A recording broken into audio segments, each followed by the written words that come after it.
Hey everybody, and welcome to a brand new installment of Nintendo World Report at Night for Thursday, August 25th, 2016. I'm your host, Alexander Kalafi, joined by a couple guys today to talk about some of the games we have been playing. It will be a short show this week, maybe, but That feels it like should a be a pretty good threat. one. We'll see.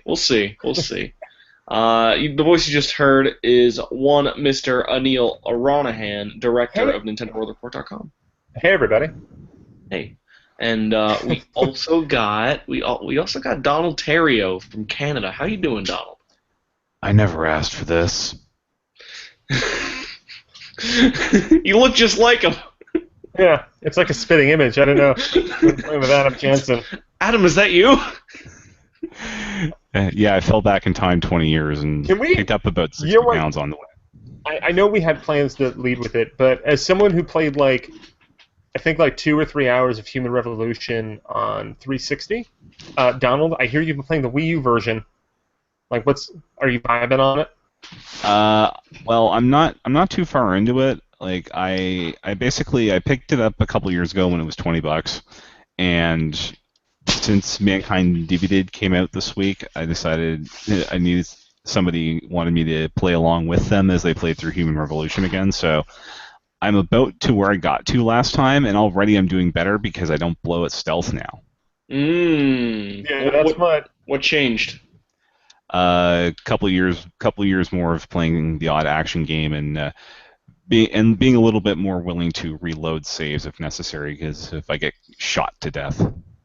That's actually why I stopped playing that game. Was I got kind of pissed off when I got near the first boss, and it was just like I've been doing stealth the whole time, and I have no option but to kill this guy. I know a popular complaint about Human Revolution was that they would emphasize stealth, but then there would be bottlenecks where you wouldn't have any other option. You would have to use gunplay, and that was really annoying. But I heard in the Wii U, the director's cut that came out, that they kind of fixed that.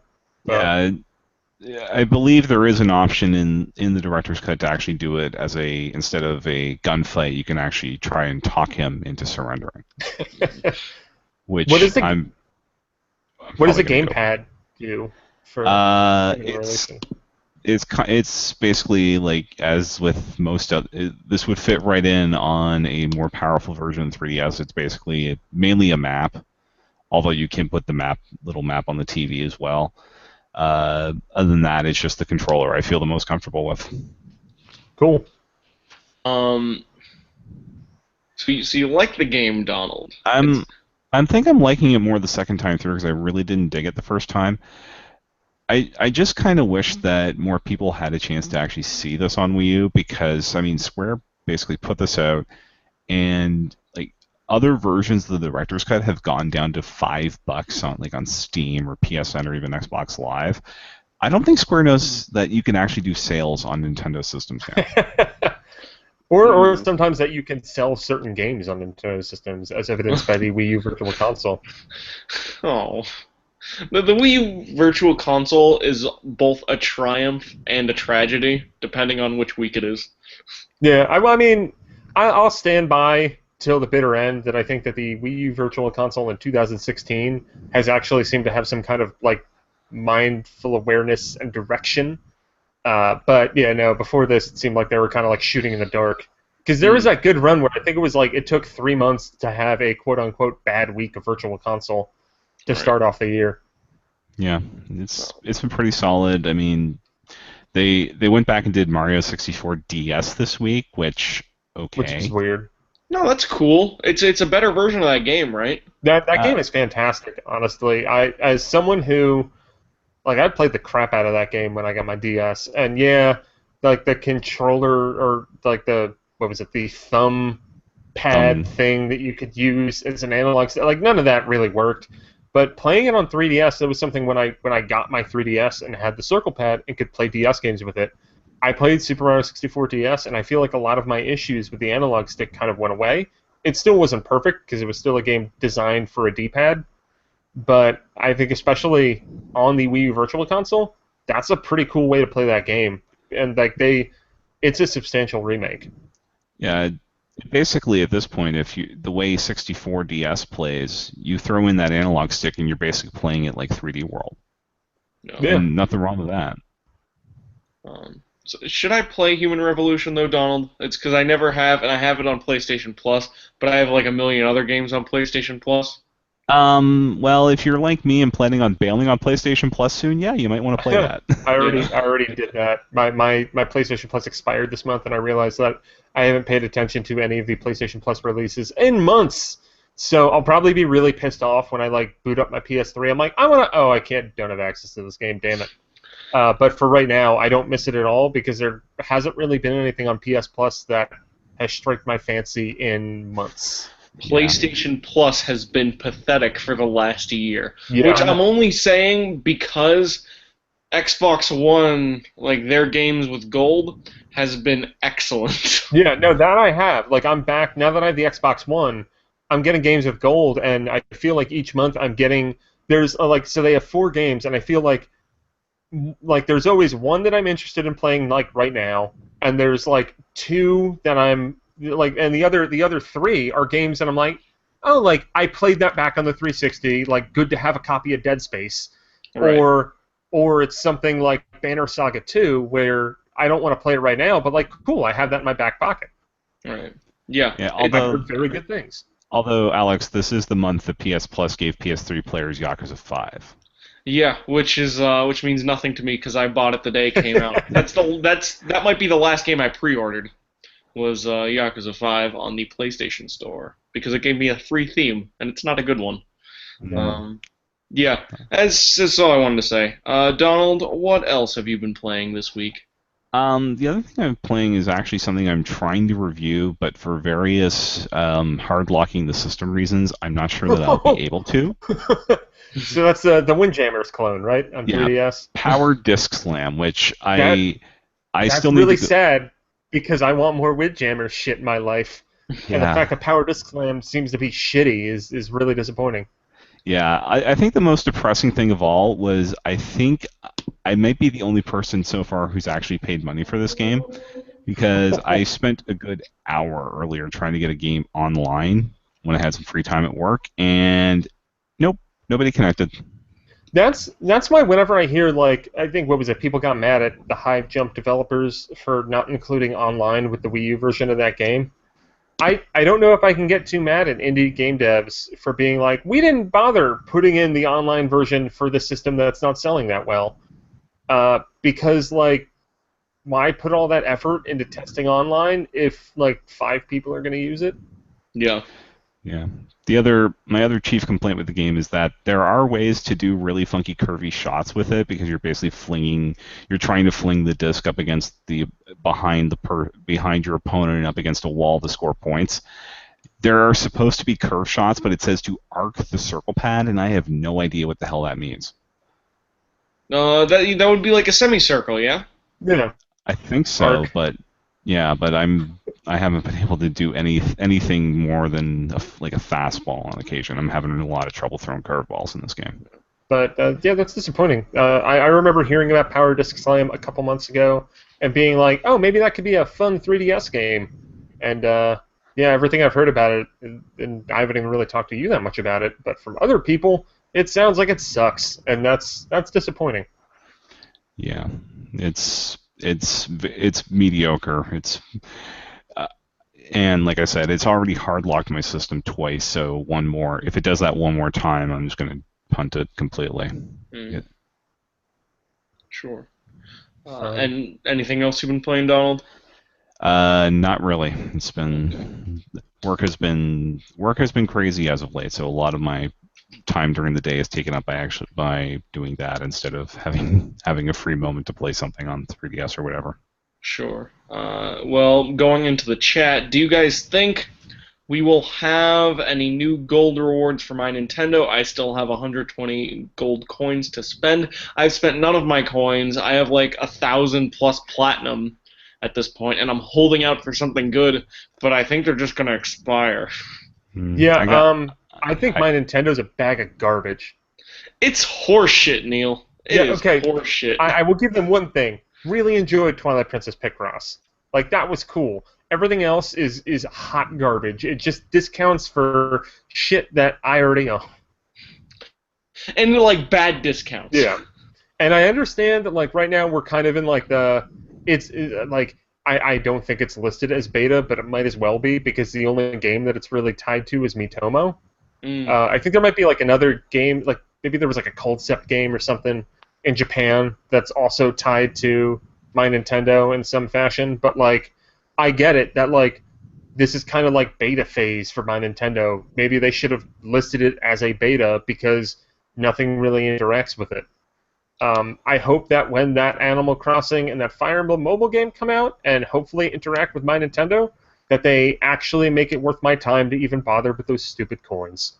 Yeah, this thing is messed up, and I think it speaks a lot to Nintendo's messaging this year, I think, which has been super promising but hasn't had much actual delivery. Like it's like My Nintendo, you see that? God damn it, me! I'm on My Nintendo right now, and it's making sounds of me walking around. Okay, I muted that. So what I was saying was, like you got My Nintendo, and that storefront seems super promising. The first day you see it, they got a new game, they got a DS game, which is like we don't really have any of those on the 3DS. And then you got like the NX. Okay, that seems promising. How are they gonna do that? Oh, the mobile thing seems promising. How are they gonna do that? And like they stick the landing once in a while, but overall, I'm kind of disappointed by the way Nintendo's done their messaging this year. Yeah, if that My Nintendo Samus theme comes over, I might grab that just to use some of the coins I've got, because I think I'm over 1,000 on the Platinum, and thanks to like the birthday discount, I've got 200 gold right now that I'm doing nothing with. Yeah, I have 870 Miitomo coins, 890 Platinum coins, 140 gold, and I haven't had Miitomo installed for months. Yeah. Miitomo stuff. Well, here are some of the awards, the discounts. 30% off The Legend of Zelda: Ocarina of Time 3D. 30% off Kid Icarus Uprising. 15% off on Yoshi's New Island, a game that if you have Best Buy Gamer Club unlocked, you can get 20% off a new copy of Yoshi's New Island. 15% discount on Mario Party Island Tour. 15% discount on NES Remix.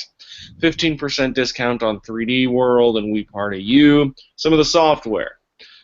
They still got the Zelda Picross, but then the other stuff they have is Mario 3, Donkey Kong 3, Wario Land 3, Metroid 2, Super Mario Kart, and the Mario Kart 8 DLC Pack 1. So not great. Not to be really fair, that's great. a Zelda one. That's a pretty good DLC pack, but no, I mean, yeah, I think that My Nintendo and the lack of kind of update or communication about rewards have been really disappointing. Like, I like the tie-ins that they've been doing with Miitomo every now and then, where like they had the Zelda stuff for E3. On the E3 website, they had coins hidden throughout it, which was kind of cool. But generally, once again, I think Nintendo's problem is that who gives a crap about getting those coins on the E3 website? Yeah. Us, super fans. I don't think you're getting, like, you're not getting anything outside of the people who bought a Wii U dealing with My Nintendo right now. Even like, my wife got really into Miitomo, and she's collected the coins and done nothing with them. Right. We have a question from the chat. God damn it. Where's my headphone? We have a question from the chat from are any of the games they have for gold worth getting? And to answer your question, Metroid 2, I would say probably not. Wario Land 3 on Game Boy Color, probably if you've played the other ones. Super Mario Brothers 3 is like almost a perfect game if you haven't played it before. If you haven't played Mario 3, like that should be a priority for you. Donkey Kong 3, if you haven't played Mario 3, why would you ever be on My Nintendo? For real. Super young Nintendo fans might not have played Mario. But if they're not over 13, then they can't use I don't know. Yes, Neal, please. Donkey Kong 3, no. Super Mario Kart, I'm sure it was a great game when it first came out, but by modern standards, it might be one of the poorest aging good Nintendo games. Super Mario Kart is almost unplayable, like by today's standards. I unless you disagree. grew up I with think that actually Mario Kart 64 is harder to play than Super Mario Kart. Playing Mario Kart 64 on an HD TV is I actually got a headache from playing that before. Super Mario Kart, I could still play on an HD TV and not feel like my eyes are gonna pop out of my head. Did you just describe like every single Nintendo 64 game? Spoilers. I mean, I think that Mario Kart 64, the way that it's designed with like the weird sprites on top of the backgrounds, like that's a special kind of hell as far as how it holds up. Yeah. The games you need to play that are on the N64, the games you need to play, I think, or at least try, are Super Mario 64, which hasn't aged great, but is still a must play. I disagree, but you don't think that's a must play anymore? No. I think that Super Mario 64 is a must play, and it hasn't really aged that poorly at all. Okay. I think it's still I think that the camera is adequate for that era. I mean, well, no, it was amazing in that time, but like a lot has happened in the past 20 years as far as camera control in 3D games. But that's it. I think that everything else about that game is damn near flawless. There's Banjo-Kazooie, and if you like Banjo-Kazooie, Banjo-Tooie. Yeah. There's Ocarina of Time and Majora's Mask, but you should play the 3DS versions of those because those are vastly improved. Wait, did we just start talking about N64 games? Just must plays. I don't know. This is kind of loose. We made there should be an article going up on the site. If you listen to the Patreon exclusive podcast called "It's a Secret to Everybody," Donald, Zach, and I actually hashed out what an N64 Classic Edition would have been. We picked out 15 games. Zach should be working on an article that will go up on the website detailing that. And if you want to hear the discussion, join the Patreon. It's just $1 a month. Just do the $1 a month. Listen to the podcast and then quit. That's fine. I mean, stay if you want, but you can hear that discussion there. It's cool. I'm looking at some of these games, and like there really is only like 5 or 6 N64 games you really need to play. And then there's probably just as many that are lost to some sort of licensing hell or another. But it's the same thing with PlayStation 2. Like games from that gen, just like totally age like horseshit. Yeah. Mario Golf. Yeah, and then there's like better versions of a lot of these games that like they were great at the time, but like now there are better ones. Oh, Paper Mario. That's the other obvious one.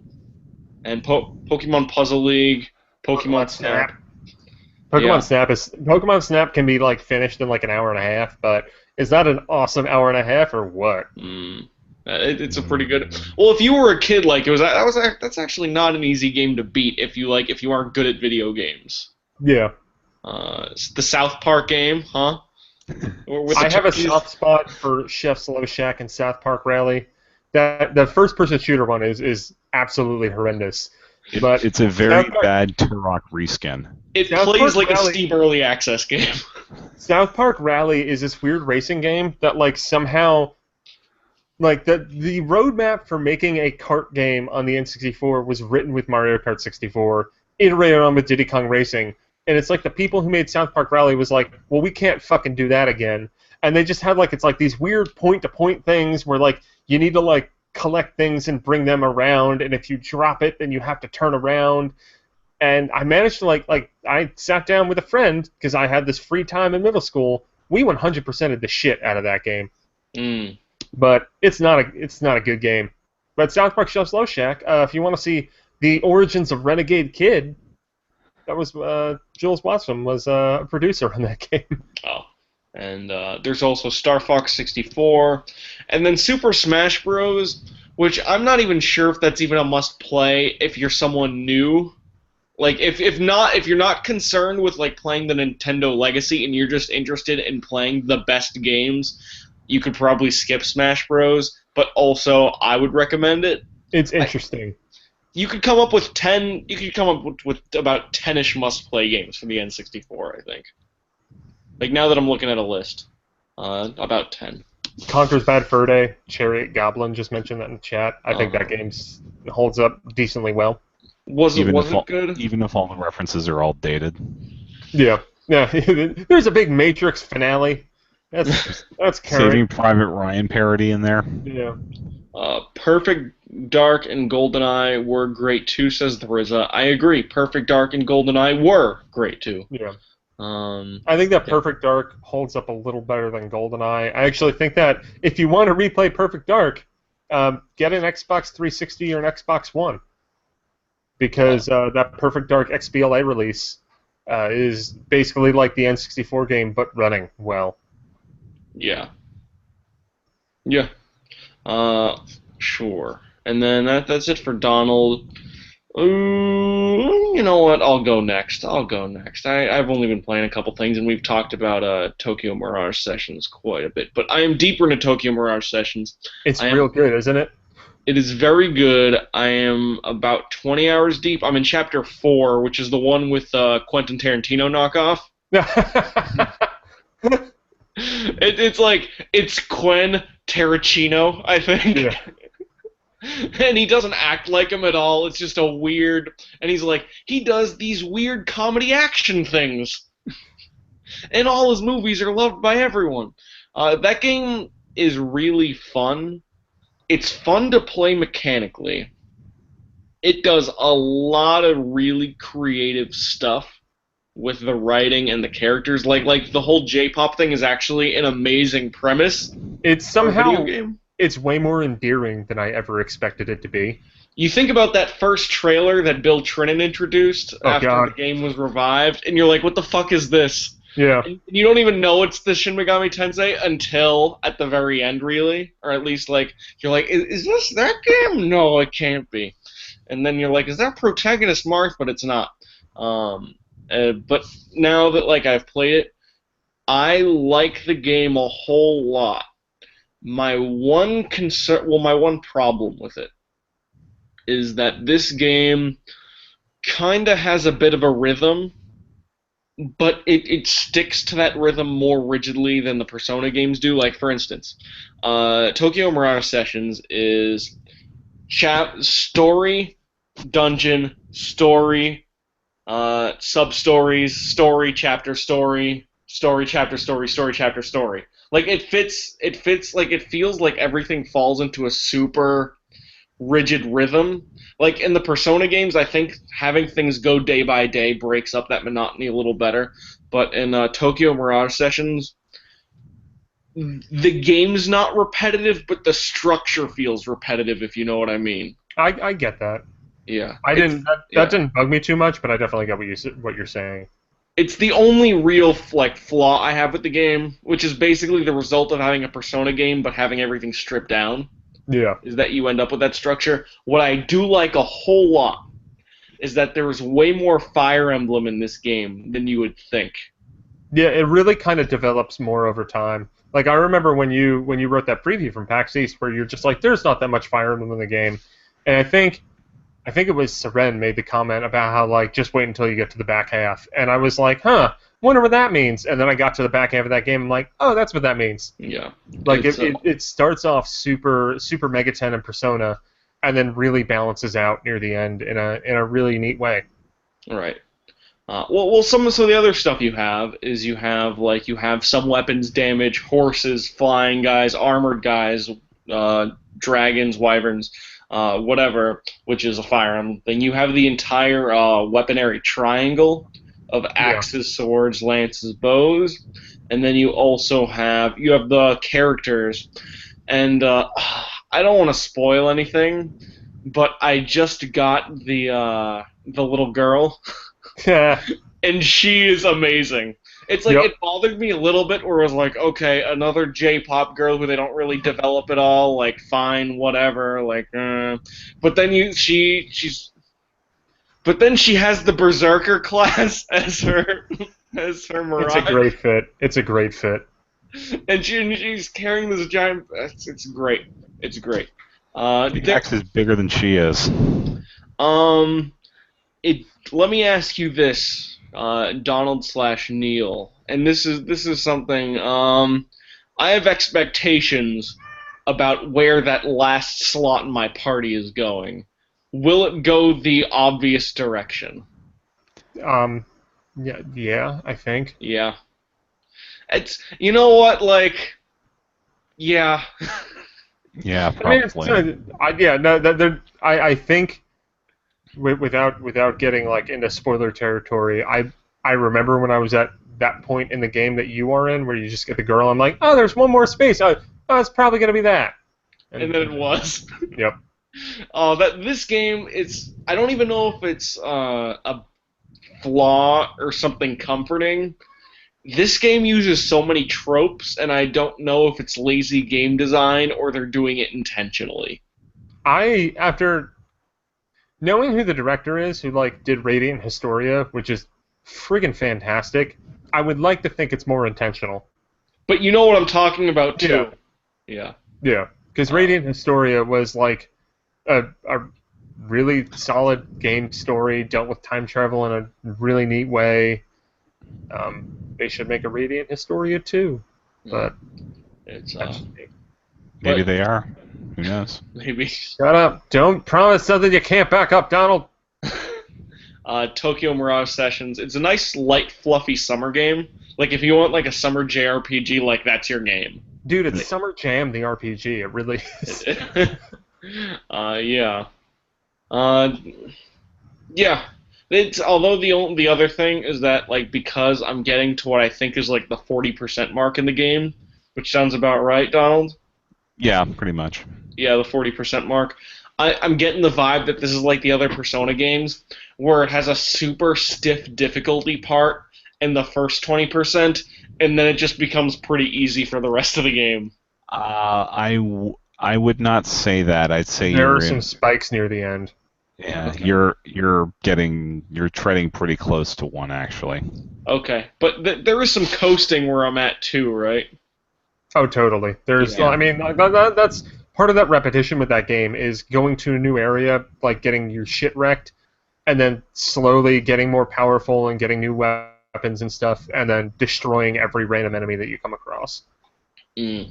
Like I like that empowering feel of every new dungeon that I found, or going back to old dungeons and just being like, you used to be a pain in the ass, but no more. And No, now I you're can- dealing 1,300 damage. Yeah.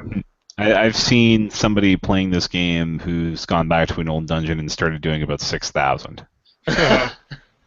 And then, without spoiling anything, apparently towards the end things get all effing crazy and cool. Yeah, it gets quite wacky near the end. Let's put it that That's way. good. It's a wacky game. That's the core strength of that game is how silly but like freshly silly it is. Yeah. Yeah. Matthew Kelly asks, "Hey NWR, do you like to see a CPU trainer or a legendary Pokemon to have their Pokemon be at a level 100 for Pokemon Sun and Moon?" Basically, do you want to see either a legendary Pokemon or a CPU trainer either be level 100 or have a level 100 Pokemon in Sun and Moon? No on legendary Pokemon because I think you need to train them a little bit, and capping it out would kill some of the fun. For CPU trainers, I think if they do the final boss thing, making it a level 100 won't be that story effective because level 100, like after you beat the game, is going to be like the most common level you see. I think what would be an effective story thing would be to make a trainer whose Pokemon are like level 99 or 98, like almost there, but like not quite there. I think that would emphasize the strength better from a story perspective. As long as there's a way to get to a point where you're in the same ballpark or close, especially since there's going to be a tangible benefit to getting a Pokemon to level 100 in this game. Right. I'd like to, if they're going to do that, they need to put in a lot of facilities that'll make it that somebody who cares can go there and not be running around beating up Blissies from random trainers all day. Yeah. Also, it better be worth it. If you're ever going to give a level 100 Pokemon to a CPU trainer, it better be worth it. Because one of the things that I didn't like about Pokemon Platinum was how they gave Pokemon above level 81 to like just your rival after you just fight them enough times. Yeah. I didn't mind that because I mean, if you fight him enough times, you're probably going to be at that level anyway. So at least Story-wise, it doesn't bother me. It's like I think I don't know. I kind of like if Red came back to Pokemon Sun and Moon and he's like a 48-year-old man, which is something Yu-Gi-Oh did once, which was actually super cool. Was they brought Joey Wheeler back like 3 or 4 story arcs later as a 45-year-old man, and it's such a weird scene. But anyways, if they did the same thing with Red, and then gave him like a level 100 Pikachu, but like that would be kind of badass. Or gave him an Alolan Raichu, which would like suggest something completely different. I like the idea that he finally was just like, Pikachu, you evolved, damn it. Because it fits the Pokemon PR message this year. And God knows he's going to have to do something to actually win a league at some point. Oh wait, that's Ash. Yeah. That was so sad. He finally gets like his 5th attempt at a league, and then he just loses again. The Buffalo Bills of the Pokemon League.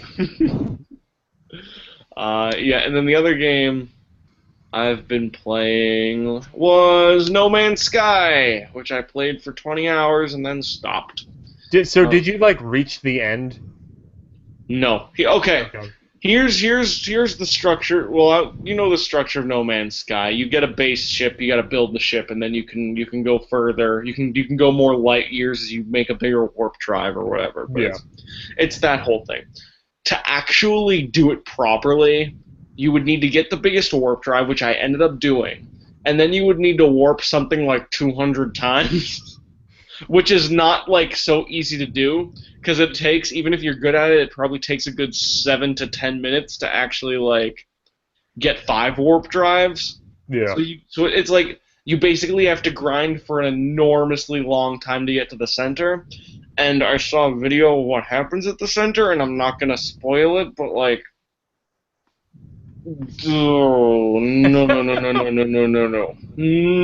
Yeah, that's what like, man, if I can like get No Man's Sky for really cheap in like a year, I will get it. I'll screw around with it, but I'm really happy that despite having the urge of wanting to pick it up when it came out, that I held off and just watched as like 75% of the people that I know that were super psyched for it, like played it for a couple days and were like, "Yo, I'm done." Yeah. Like it seems neat, but it seems like a good first step.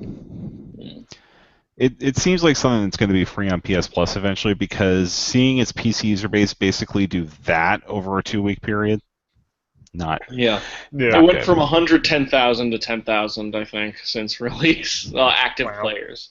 Which, in like, it's a single-player game, so you expect some of that to happen, but like the 1-week drop-off is not nearly that drastic. Yeah. RZA36 is a really good idea. No Man's Sky should be a My Nintendo reward. Hey, they're changing them up a week from today, so that could happen. Cool. If in some universe where No Man's Sky is on a Nintendo platform.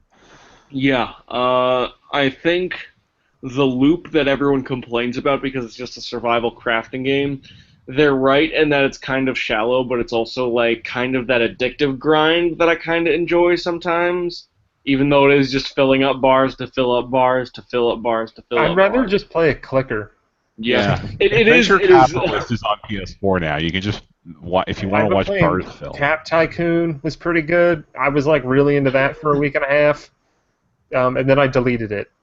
Because I was just like, what am I doing? I should move on. But despite all that, I would actually say the game will probably secure like a number 5 spot at the end of the year, because the one thing it does really well is it makes you feel really small in a really big galaxy, and like that is something a game has never done to me before. Is that's awesome.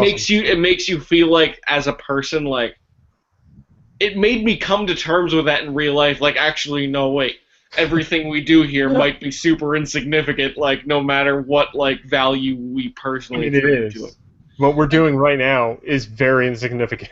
It's like I'm not gonna go full nihilist, because like that's not this. I mean, it is Nintendo World Report at night. We could talk about philosophy. Yeah. Guys, I don't think anything really matters.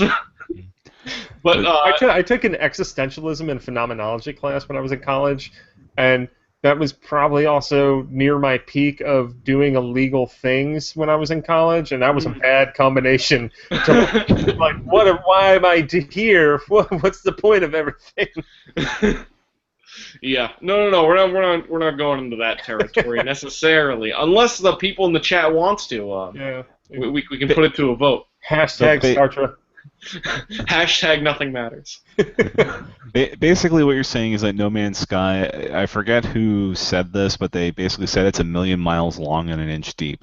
Yeah, no. That's totally true. But it makes you realize how small and insignificant you are in the span of a universe. And, like, I applaud any game that can make me feel something in real life, even if the rest of the game might not be that significant. Yeah. If you look into the ending, I won't... Actually, no, it's not even a spoiler to say the one effective thing the ending does is that it does an effective job of building that aspect of it. And then the other story... the weird Traveler Atlas thing, which is like not even a story, but it is a story, that also basically plays into that a lot. But the game, it makes you feel like you're exploring a universe, and the fact that there are so many desolate planets actually kind of built into my own narrative a bit of like, if this was a real galaxy, most of these planets would have absolutely nothing on it, and sometimes they'd have like a couple weird animals. But yeah. No. I look forward to checking it out when it's cheap. Yeah. It's not a bad game. It's just a game with a lot of bad situations around it. If it was a $20 game and it didn't have the hype, well, it would have, but like Sony was still publishing it. If it was like where Bound is basically, where it was just like the big indie game of the summer for $20, it would probably rank in people's top game of the year lists. There's a discussion that I don't feel like getting into right now, but about the pre-release hype for that game would not allow that to be a release like Bound. Yeah. No. It's Sean Murray's fault.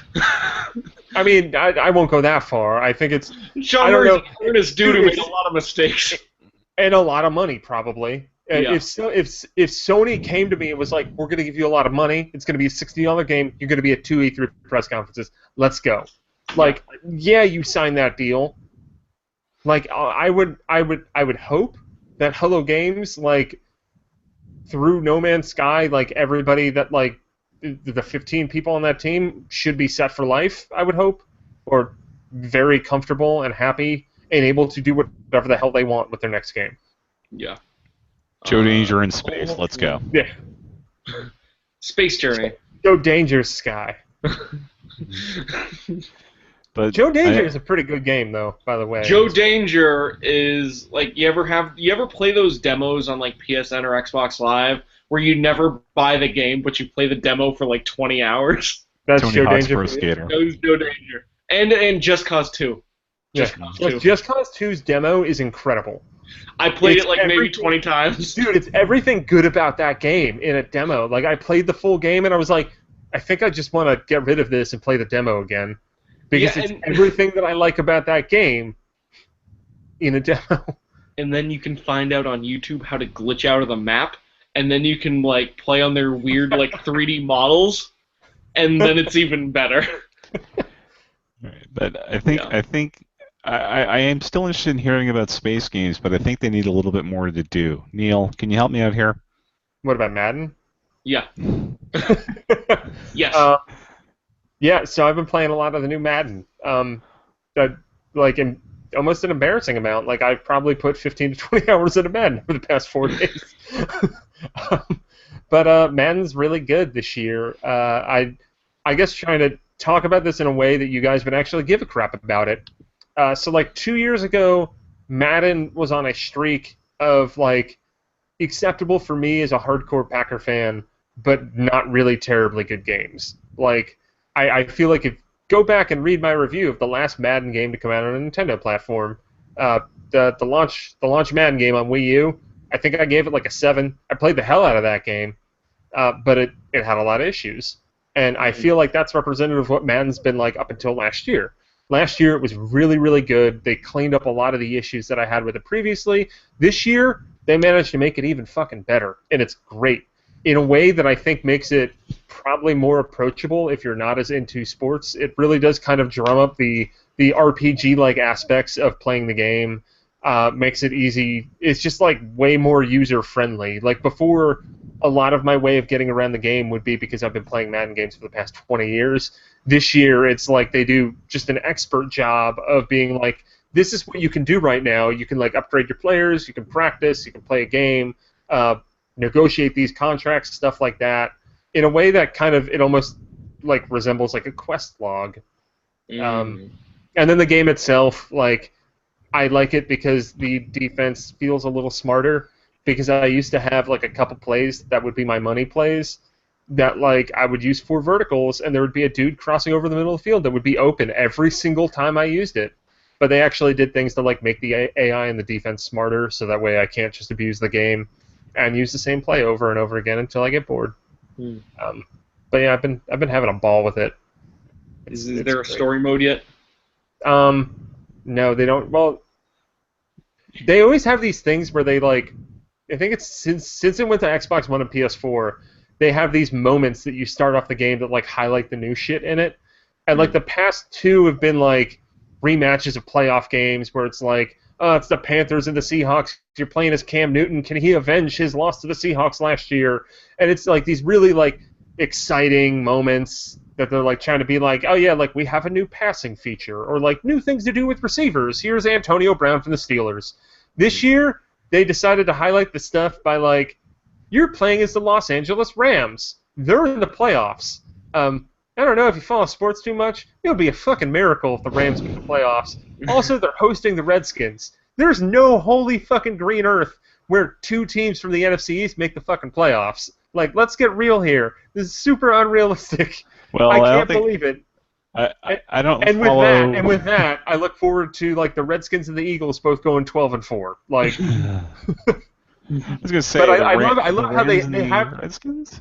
Yeah, the Rams and the Redskins were it was like the Rams, their first playoff game. Here's Jared Goff leading a playoff drive. I'm like, he's not even the fucking starter right now. Like, but I love the charm of like these really canned opening sequences where they have the players like rattling off like very bored, like being like, all right, we only get one chance to do this. We gotta be good. It's like Keanu Reeves from The Replacements, but like drunk and tired.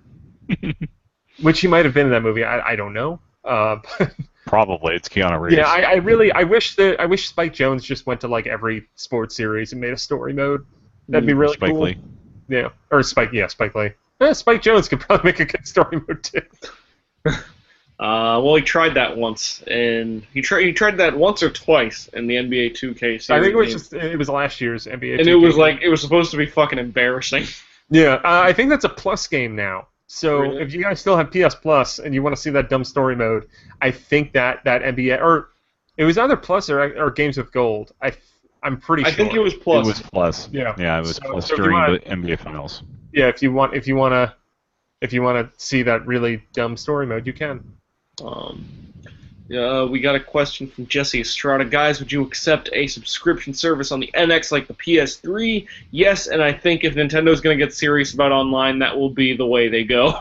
I don't think I would expect Nintendo to do something like PlayStation Plus started out as, in that you can get additional discounts and maybe a free game or two. No, I just mean like better online and then charging for online. Yeah, I feel like that's going to be Nintendo's feather in the cap that they keep. Is like, our online's still free. You think so? And it's not $70 goddamn bucks a year. Yeah. Rizza, this one's directly to you. The zone defense in the new Madden is actually pretty solid. Way better than previous games. Posey asks, do actual wrestling games exist? The sport, not professional wrestling, I would like to direct you towards No More Heroes and Resident Evil 4. Yeah. I do. Olympic-style wrestling, nope. There is the UFC games, which I know that's not wrestling in that the way. UFC But that is PS4 game. I actually like it.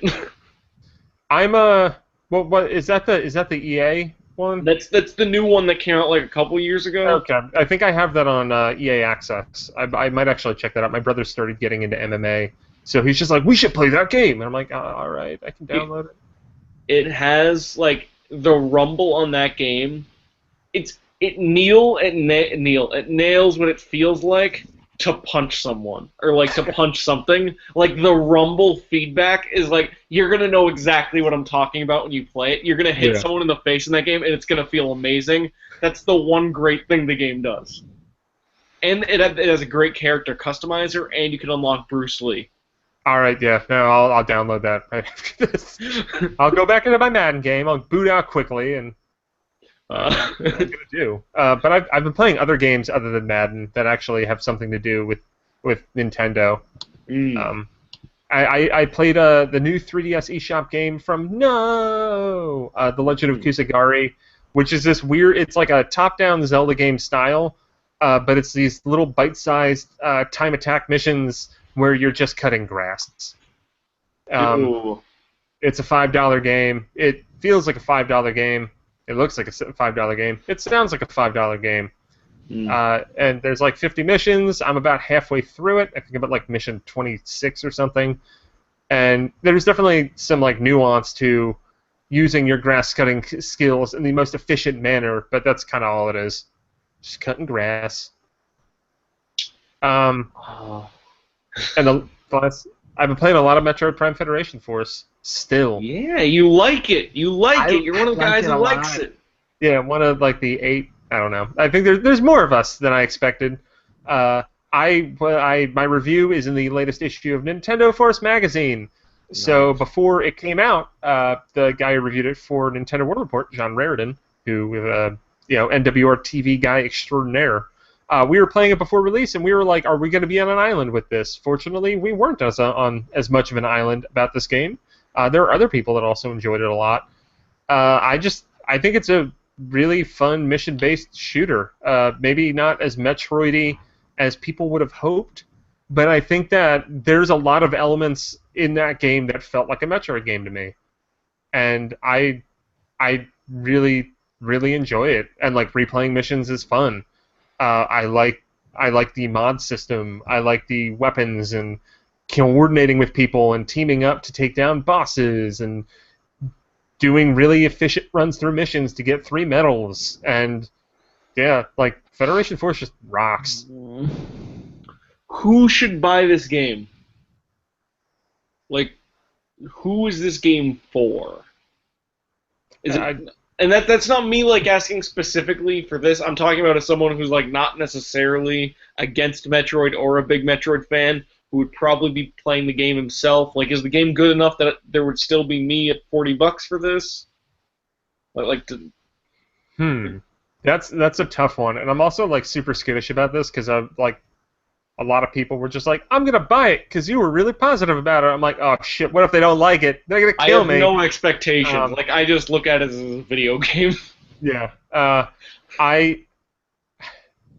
Should I wait? Hard. Like I actually haven't thought about the like for fans of this is a good game for you, which I guess is good from a reviewing purpose because it's a really lazy way to look at games. It's if you're like super into Metroid and the very nuanced aspects of it, and like I want to feel alone and I want to backtrack and I want to get power-ups and I want to be Samus, like this game will do nothing of that for you. There's definitely a little bit about just through natural play of getting way better at the game and like kind of learning how to play it. Like there's a reward there.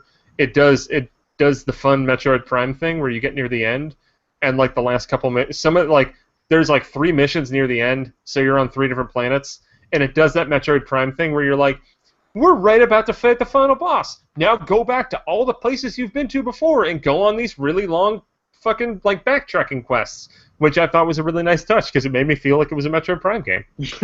Because those are the moments of Metroid Prime, like every single Metroid Prime game, I would play it, be like, this is awesome. All right, the final boss is right there, and it'd be like, sorry, you need to go back to everywhere and get this shit. And I'd be like, all right, game, I'm not going to play you anymore. Oh, God. I later went back and finished 1 and 3. I never finished 2. But yeah. So I shouldn't play this. I don't know. What's your vibe on it right now, Alex? Yeah, I had got a good 10 hours out of Resident Evil: The Mercenaries 3D, and that's what I imagine this game is like. That's probably a more apt comparison Yeah? than I ever would have thought. I think it's, I don't know, dude, the Mercenaries 3D is really good. I like that game a lot. I might even pick it up one day. And it's a great demo, too. It's an awful demo, but it's kind of cute. Yeah, no, like I really like that game. I think I was one of the few people that was positive about that game when I reviewed it. I think I gave it like a 9 or something because I was just like, this is awesome. It's what's the best? Unlocking the infinite rocket launcher and then going back to all the old missions and then just bossing everything. Yeah. So it's not like horde mode like that. Like I think that the mission variety is surprisingly strong. Like there's some where it'll be defending a point. There's other ones where like there's one that actually I saw Zach, our missing co-host, talking about it. There's one where there's like a cart with like supplies or something on it that you need to guide through on this like track. But there's a storm going on, so you basically have to like take it from save point to save point where there's like enemies attacking, and then when the storm's going to approach, you need to get it to that save point or else the cart's going to get destroyed. And it's like this really nice sense of tension that's not really duplicated anywhere else in the game. And I like that. There's a lot of missions that feel distinct. Like there aren't as many that bleed together, despite the fact that there really are. There's 3 locations in this game, and that's it. And they managed to make 22 missions all feel pretty disparate and not all identical. Is Blast Ball just bad Rocket League? Yeah. Yeah. No, I think that. And what kills me with Blast Ball is I think it runs like garbage online. Which is weird because Federation Force, the main campaign, every online experience that I've had with it has been fantastic. The only issue that I've seen, and I haven't heard people complaining about it as much this week. This is more like the day it came out, so it might have just been like they had the most people that they'll ever have playing it at once right then. So like be going through a mission with 3 or 4 people, and like halfway through the mission, everybody would disconnect, and then you'd have to go through the rest by yourself. But you wouldn't lose the progress. You just would be separated from the rest of your group. And then you can attach the lone wolf thing onto it, like at any point in the mission. You can't. That's the problem. But like it's it doesn't just cancel the game, which I think is like that's good that it doesn't do that. But that's the only issue that I've seen. But when I've been playing with 2, 3, or 4 people, it runs fantastically. The same can't be said for every experience that I've had with Blast Ball, and I think that's because Blast Ball depends way more on precision because you're trying to aim to a specific point of the ball, and it doesn't feel like it actually reads how I'm shooting it at all. Which that's the thing with Rocket League that makes it so fucking awesome is that I feel like as much as like it takes a while to get control of your car in that and actually know what you're doing, everything reacts like it should. In Blast Ball, I never really got that feeling. I'd be hitting the ball on one side and then watch it go the opposite way that I was meaning to shoot it in. Whereas like I'm playing Rocket League and like I set up that shot, set up my angle, and then I get that perfect shot when I execute it. Okay. Well, I'm glad you have played Rocket League because I wanted to know exactly how it compared, and I was hoping you'd say something like, everyone thinks it's like Rocket League, but really it's not, when it turns out it really is just like bad Rocket League. Like, next year it's download play. Next year at PAX, we should play some local Blast Ball, because that's where it's really fun, because you don't have to deal with like that weird server lag as much. Word. Like, I've had some matches that are extraordinary. It's just that out of the, I don't know, like the 20, 30 matches that I played, probably 2/3 of them are just frustrating and not as much fun. And I've noticed that like you can play single player against AI and local. When I've done both of those, it runs a lot better. Yeah. What were you saying, Donald? I want to get this game now. It's stuck in mail limbo, and I think the hardest fight I'm going to be having all weekend is going to be me fighting with Amazon to get my shipping money back. What a bunch of jokers. But yeah, I mean, Federation Force, especially multiplayer, is so much fun. And like at this point, I've just been hopping in. Like, once again, I'll use Zach as an example. Zach will tweet out being like, "I'm gonna play a little bit," and I'll be like, "Oh, I'll hop on and play a mission or two with him." And even without voice chat, it's still really fun. Which is crazy because Metroid Prime Hunters had voice chat. Yeah. And it had good voice chat, too. It sounded like you were talking to him on the phone. I remember that game. I nostalgically look back on the Metroid Prime Hunters multiplayer. I nostalgically look back on everything about Metroid Prime Hunters, but I bet if I go back, that game's going to be a pile of shit. Yeah, and last thing about Federation Force, especially in comparison to Metroid Prime Hunters, I think the art style works really well. It makes everything really clear and visible to see, and it looks great on the 3DS. Jesse Estrada said it's just how they presented Federation Force by showing Blast Ball first. It made it seem like a money grab. If Nintendo was interested in doing a money grab, they would never make a game that says Metroid on it ever again.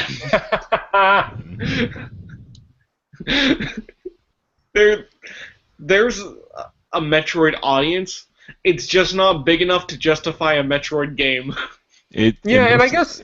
Yeah, and most of that audience is going to be buying Axiom Verge next week. And I haven't got... Well, no, guess what? People still aren't going to buy that game because they're butthurt over Federation Force. I don't know. But I haven't gotten too much of a public arena to go on my big why Nintendo doesn't make the Metroid games that you want rant. That's because the team that did Zero Mission isn't together anymore. Like R&D 1, which is the team that made all of the Metroid games, they're gone. Like when Nintendo did the big restructuring and like what was it like? It was when Iwata became president. Shortly after that, then they had like the EAD groups as opposed to having like R&D 1 and all that crap. That Metroid team basically like split up and became part of SPD, and those guys primarily handle producing games as opposed to like creating them directly. They have done like WarioWare games, which is a lot of WarioWare and Rhythm Heaven and stuff like that. That's where a lot of the people who worked on Zero Mission went. They went to make WarioWare games instead of making more Metroid games. And it seems like a lot of the people that made those 2D Metroid games that we all love so much don't really want to make 2D Metroid games anymore. They want to make other stuff. I mean, just look at when Sakamoto, one of those guys who was instrumental in 2D Metroid games, went back and made the Metroid game he wanted to. It was Other M, which I don't think is complete trash, but a lot of people do. It's not trash. It's just weird and not. It's a terrible story. Yeah. It went for it though. It didn't succeed, but it went for it. Yeah. And even Retro Studios, that team that made the Prime games, like most of those guys aren't there anymore. Yeah, they all effed off and formed Armature. Yeah. So let's just all play Recore and pretend that it's Metroid Prime 4. Pretend that it's good.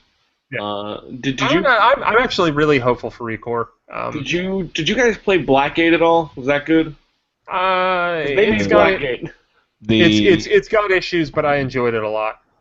Does it play like a game Retro could have made? Because probably not. Right? They made it. It's like a 2D Metroidvania, but honestly, Retro could probably do that because they've proven they can do 2D with the Donkey Kong Country games. I think that Arkham Origins Blackgate is kind of like next level games making something not with Nintendo's hand, which means like you can see the spark where you're like, oh no, those guys are onto something, but it just doesn't come together. Well, because I've always been under the impression that Armature to Retro Studios is like Big Red Button to Naughty Dog. Recore will be the full proof there, because I think Recore will be the... Oddly enough, despite the fact that Armature's been around for like a decade, Recore will be like their first original work. Oh, Bounce really? pad. $40 new comes with Banjo-Kazooie Nuts and Bolts if you pre-order it on Xbox One. But you can also get Rare Replay for $30, probably less, and get that. Yeah, and then I think I got mine for 20 plus, like a couple months ago. Half of the games on a recommended N64 list. Yeah. But no, I'm probably gonna pick up Recore as long as reviews aren't completely awful. Yeah, you gotta wait and see a couple reviews before you pick that. No, one. like I'm not going to pre-order Recore right now, but the reviews would have to be like abysmal for me to not get it at this point. But yeah, I mean, but just kind of finishing up my why Nintendo doesn't make the Metroid games that everybody wants is because there's no one to fight for it anymore. The people who would have fought for it just don't give a shit anymore. Like, just focusing in on Sakamoto, because he's probably the biggest name associated with those games, he made Other M. That was, from what I gathered, the fallout from that wasn't exactly that great. He's probably very content making Miitomo and Tomodachi Life and overseeing WarioWare games and Rhythm Heaven games. He probably enjoys making those games way more than he'd enjoy making another Metroid game right now. And do we even want him making a new Metroid game after Other M? Like that, and he would be the person to fight for it. The only person that there is at Nintendo to care about making a new Metroid game just released a new Metroid game, and that's Tanabe producing Federation Force, who, I mean, like this, there better be a fucking new Metroid Prime game coming out after this. Like, it's got to be in the cards. It's got to be in the cards. Without talking about anything that happens in like the story with Federation Force, like just that's a setup. If you don't deliver on that execution of, oh, we're gonna bring back Metroid Prime, have the side story with the Galactic Federation. If you don't follow that up by being like, and now here's Samus starring in a video game again, then you guys are jerks. Or maybe it's Nintendo's just gonna be like, well, there was a pretty negative reaction. We're not gonna bother with it anymore. Yeah. There you go. Nintendo or jerks. That's the final word of Nintendo World Report at Night. Patreon.com/NWR. You can find some exclusive stuff there, like some podcasts. We got some podcasts. We got a lot of early articles. Yeah. Patreon, and also you help out the site. You help out the site, and that's important. Yeah. Yeah, I mean, our Patreon, I'll admit it's a little weird because it's not like specifically you're getting this one thing in return.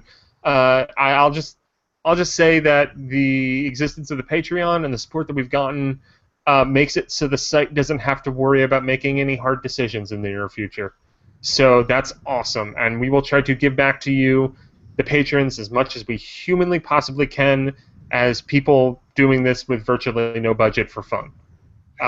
And we'll keep on delivering you podcasts. I will be recording a new Cube Fight finally. Very shortly with Andy. It's going to be NBA Courtside versus Eternal Darkness. And that should be fun, I think. No NBA Street, huh? Well, no, it's Nintendo published games. Oh, and NBA Street V3 almost counts. Yeah, maybe we'll have to do a special one-off with like that and the 1080, or no, not the 10, the Fight Night. Yeah, so there was a Fight Night game too. But 1080, it wasn't 1080. It was SSX 3 or On Tour or something like that. It was SSX something. Yeah. But we are doing, so the structure with Cube Fight is that we're doing where it's chronologically all Nintendo published games kind of like fighting each other. So we had, it started off with Luigi's Mansion versus Wave Race, Pikmin versus Melee, and then either at like the halfway point or at the end of a year, we kind of do like a third-party greatest hits in review. So like we had our 2001, we talked about Rogue Leader and Monkey Ball and stuff like that, and now we're about to kick off 2002 with NBA Courtside and Eternal Darkness, and after that we're going to go to Disney Magical Mirror versus Mario Sunshine, I think. That Magical Mirror game looks horrendous. Once again, that'll be fun. And these are not Patreon exclusive. They are just Patreon early. All of the current episodes of Cube Fight are available on the Cube Fight RSS feed, which you can find on NintendoWorldReport.com. Nice. Patreon.com/NWR. You can find us all on Twitter. Neal is on Twitter at Enron10, NRON, the number 10. You can find Donald Terrio on Twitter at DONALDMICK or at NFR Podcast. I'm at CULAFIA. That is Kulafia. Go to NintendoWorldReport.com for so much more. See you next week, guys. Bye-bye. Bye.